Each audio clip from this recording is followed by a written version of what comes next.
Assalamualaikum warahmatullahi wabarakatuh. Alhamdulillahilladzi qad akhraja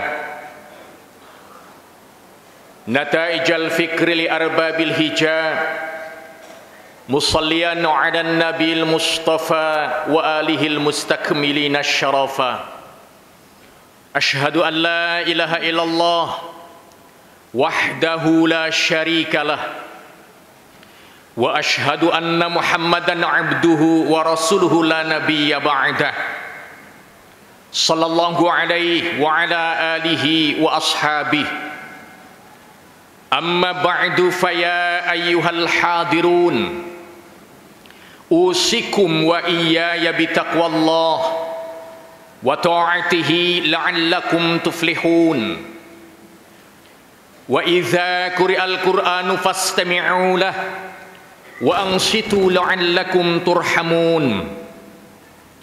Faqad qala Allah Ta'ala fi kitabihil karim wa huwa asdaqul qailin. A'udzu billahi minasy syaithanir rajim. Innamal mu'minuna ikhwatun fa aslihu baina akhawaykum wattaqullaha la'allakum turhamun. Al-ayah wallahu a'lam bimuradih. Hadirin kaum muslimin, jamaah salat Jumat rahimakumullah. Beberapa hari yang lalu, tepatnya hari Senin 17 Juni 2024, umat Islam merayakan Idul Adha 1445 Hijriah. Ada 3 pelajaran penting yang dapat diambil hikmahnya untuk diterapkan dalam realitas kehidupan sehari-hari bagi kita semua dari peristiwa Idul Adha. Pertama, semangat pengorbanan. Di hari Idul Adha, umat Islam yang mampu secara materi disunnahkan untuk menunaikan ibadah kurban. Dalam Islam, kurban tidak berhenti pada aktivitas penyembelihan hewan ternak, baik berupa unta, sapi, kerbau, kambing maupun domba. Tetapi intinya tercapai penerapan nilai-nilai kurban dalam realitas kehidupan. Kurban memiliki 2 dimensi. Pertama, dimensi spiritual, yakni wujud ketundukan dan ketaatan seorang hamba terhadap Tuhannya. Ini dicontohkan oleh Nabiullah Ibrahim alaihi salatu wassalam beserta keluarganya ketika Allah Subhanahu wa ta'ala memerintahkan kepada Ibrahim melalui mimpi yang disebut dengan ru'yatun shadiqah untuk menyembelih putra kesayangan Ibrahim, Nabiullah Ismail alaihi salatu wassalam. Ibrahim, istrinya, begitupun putranya menerima perintah ini dengan tulus, tunduk dan taat, serta meyakini bahwa perintah Allah pasti akan memberikan kemaslahatan. Al-Quran surah Al-Baqarah ayat 124 menegaskan, wa idzi btala Ibrahim rabbuhu bikalimatin fa'atammahun. Ingatlah ketika Ibrahim diuji oleh Tuhannya dengan beberapa kalimat. Ibrahim menerima kalimat-kalimat itu, ditunaikan dengan sempurna. Hadirin rahimakumullah, dimensi kedua dari kurban yaitu dimensi sosial humanis, kemasyarakatan dan kemanusiaan. Berkurban dalam ajaran Islam bukanlah berarti memberikan sesajen kepada Allah Subhanahu wa taala, karena daging hewan kurban didistribusikan kepada sesama umat manusia. Disinilah yang akan sampai kepada Allah adalah nilai-nilai ketakwaan, nilai-nilai ketaatan. Dalam surah Al-Hajj ayat 37, Allah Subhanahu wa taala mengingatkan, la yanalallaha luhumuha wala dima'uha walaki yanaluhu taqwa minkum. Daging dan darah hewan kurban tidak akan sampai kepada Allah, tetapi nilai-nilai ketakwaan di antara kalian itulah yang akan sampai kepada Allah Subhanahu wa taala. Dari sinilah Imam Al-Ghazali dalam kitab monumentalnya Ihya Ulumuddin menjelaskan bahwa distribusi daging hewan kurban untuk pengurban, untuk masyarakat yang berada di lingkungan sekitar, baik orang kaya maupun orang miskin, termasuk kalangan non-muslim yang bukan tergolong kafir harbi, itu menunjukkan distribusi nilai-nilai kemanusiaan. Ada nilai persamaan, nilai persaudaraan, nilai kasih sayang, nilai kedamaian yang harus didistribusikan kepada sesama umat manusia. Di dalam Islam, ketika Allah memerintahkan kurban, di saat Nabiullah Ibrahim diperintahkan menyembelih putranya Ismail, akhir dari berkurban itu bukan Ismail yang disembelih, tetapi digantikan dengan seekor kambing kibas. Filosofinya menunjukkan bahwa di dalam Islam berkurban itu bukan berarti mengorbankan manusia, tetapi yang harus dikorbankan sifat-sifat kebinatangan yang ada dalam diri manusia. Sifat rakus, egois, berbuat zalim, berbuat jahat, melakukan kejahatan-kejahatan terhadap sesama. Itulah yang harus dikorbankan. Hadirin rahimakumullah, pelajaran kedua dari Idul Adha yaitu semangat ukhuwah Islamiyah, persaudaraan sesama kaum muslimin.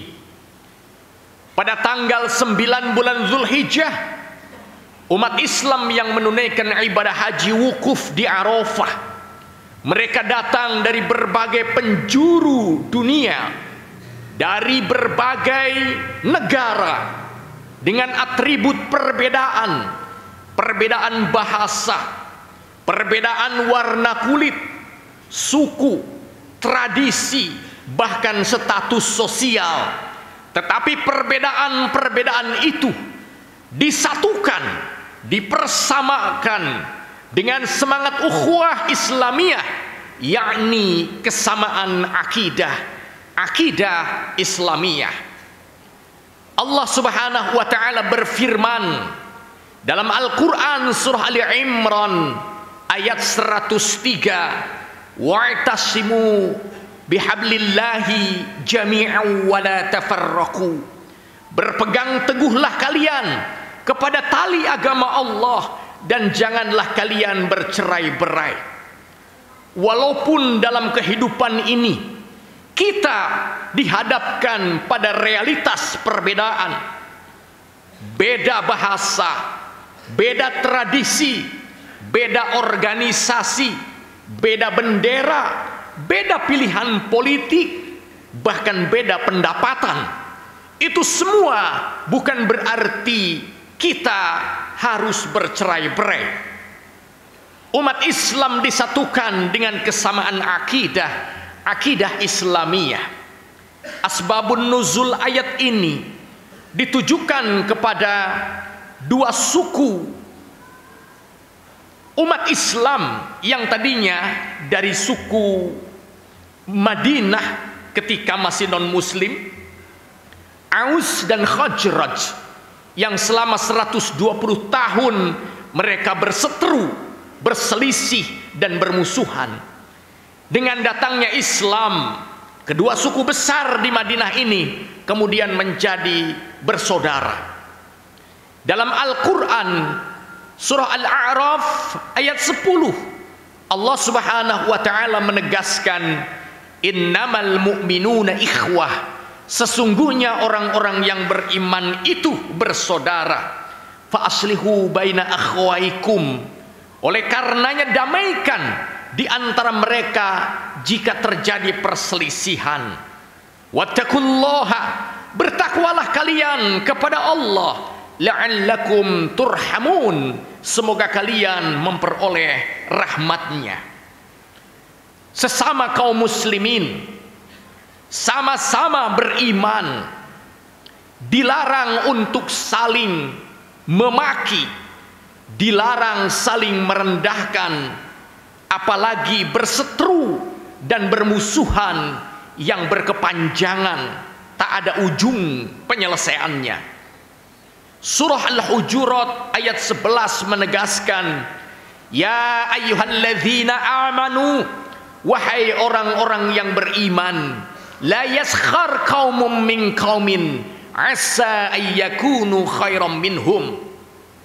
Janganlah suatu kaum, komunitas, kelompok di antara kalian merendahkan kelompok yang lainnya, sebab boleh jadi mereka yang direndahkan itu lebih baik daripada yang merendahkan. Wala nisa'um min nisa'in asa ayyakunna khairam minhun. Janganlah suatu kelompok kaum wanita di antara kalian merendahkan kelompok kaum wanita yang lainnya, sebab boleh jadi mereka yang direndahkan itu lebih baik daripada yang merendahkan. Wala talmizu anfusakum, janganlah kalian mencaci, memaki diri kalian sendiri. Mencaci dan memaki sesama kaum muslimin itu sama saja mencaci dan memaki diri kita sendiri.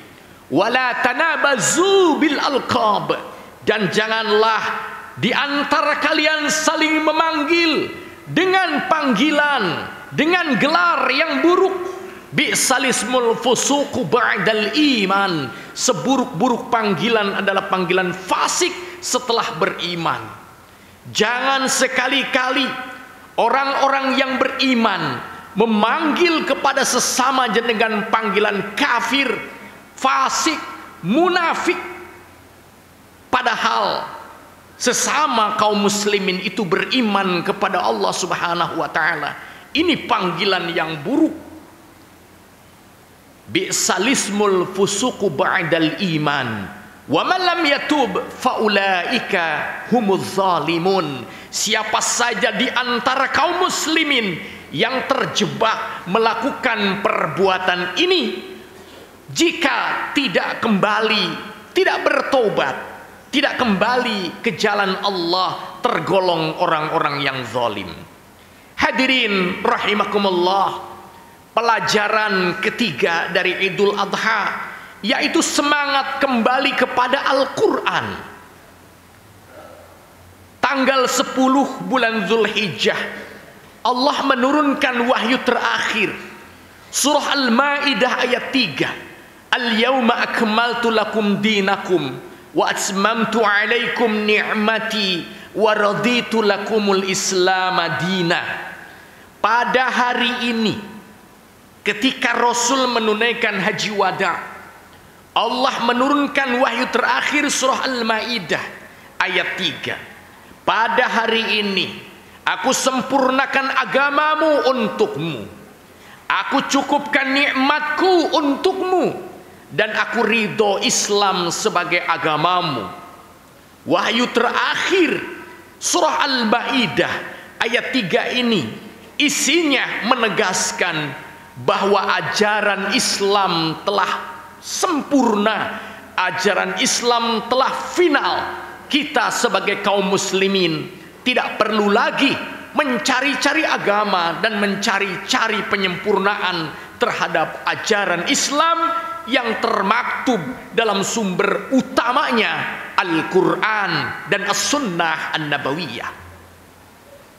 Rasulullah Sallallahu Alaihi Wasallam manusia paling mulia di muka bumi ini karena beliau mengimplementasikan Al-Quran dalam realitas kehidupan. Aisyah radhiyallahu anha mengatakan, kana khuluquhu Al-Quran, akhlak Rasul itu Al-Quran. Isi dan kandungan Al-Quran dengan semangat Idul Adha tidak hanya dibaca, tetapi semangat kita untuk mengkaji, memahami dan menerjemahkan Al-Quran dalam realitas kehidupan. Rasulullah Sallallahu Alaihi Wasallam menegaskan, laqad taraktu fikum amraini lan tadillu ma in tamassaktum bihima kitaballahi wa sunnatar rasulih. Sungguh aku telah tinggalkan dua pusaka yang kalian tidak akan pernah tersesat jika berpegang kepada keduanya, yaitu Al-Quran dan As-Sunnah. Imam Syafi'i mengatakan dan mengingatkan kita semua, ukuran kemuliaan seseorang jika tindak tanduk dan perilakunya, tutur katanya sesuai dengan petunjuk Al-Quran. Beliau katakan, idza ra'aitum rajulan yasiru fil hawa aw yamshi 'alal ma la tad'u da'watal wilayah hatta tu'ridu a'malahu 'alal kitabi was sunnah.